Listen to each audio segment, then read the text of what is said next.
The Nun 2 had the potential to breathe new life into the Conjuring universe, but unfortunately it falls flat in almost every aspect.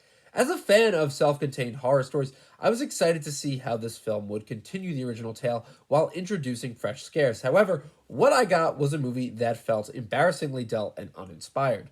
The first installment of The Nun might have been slow and somewhat tedious, but it made up for it with its eerie atmosphere and tight pacing. The concept of a malevolent nun is intriguing, but unfortunately, The Nun 2 fails to capture any of the original's magic, if there really was any. But one of the most glaring issues is the uninspired direction by Michael Chaves. Unlike James Wan, who creatively moved the camera in ways that added tension and unease, Chaves is content with having his characters aimlessly wander through dark halls and churches for the majority of the film. The lack of creative choices and risks is evident throughout, making it feel like a missed opportunity. The Nun 2 also suffers from an abundance of underdeveloped characters. The film introduces around 10 characters, each with their own subplots and experiences, but none of them are fleshed out enough to make us care about their fates. For instance, characters like the French gardener Maurice, who's back from the first film, and this little girl Sophie and her mother are given too much screen time without any depth or purpose.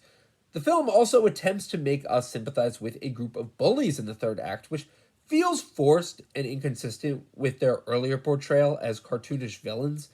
No character in the movie acts like a reasonable real person, which greatly detracts from its authenticity. It's just a bunch of cliche lines, a bunch of cliche dialogue. The whole bullying stuff I fucking hated. It literally felt like, stuff we've seen in The Sixth Sense, every horror movie with a new kid moving to a town. Avatar 2 fucking did it. It's just, do something new. Taysa Farmiga's character, Irene, lacks a clear personal goal, leaving her to feel like an anchor in the film simply because she was in the first installment. Her attempts to overcome the death of her mother, oh boy, we've seen this before. There's just distracting flashbacks that do more harm than good. They're really trying to justify bringing Taysa Farmiga back, and now they just bring these fucking annoying flashbacks, and they cut to black, and I hate that. Can't you just leave the movie on? I just didn't get why they cut to black. And it just doesn't work. It doesn't really establish a meaningful emotional connection with its characters. But one of the most disappointing aspects is the lack of horror imagery. The demon nun, Valak, a central element of the franchise, the reason you're going to see this movie, appears on screen for less than 5 minutes in a film that runs over 110 minutes. I mean, honestly, it's very annoying because the reason you want to see this movie is to be scared. I feel like for most of it, it's just filler, and then the scares kind of come in. I went to see this movie. Someone was at our theater 2 rows behind me dressed as Valak, all caked up in makeup, full nun costume.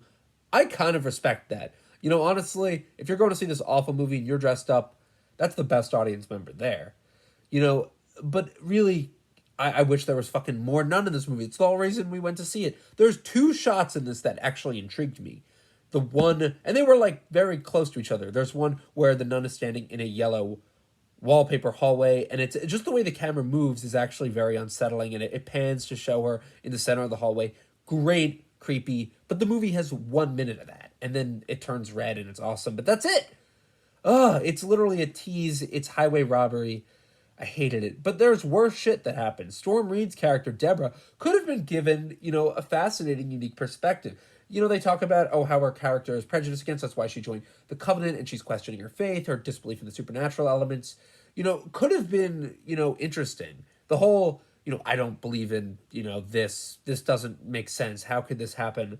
That could have been explored so well, but they just don't go that route. They don't go that route. They just choose to go there's a demon nun, and now I'm being strangled by, wires coming out of the air, and chains are, being possessed, and it's just so awful the route they go.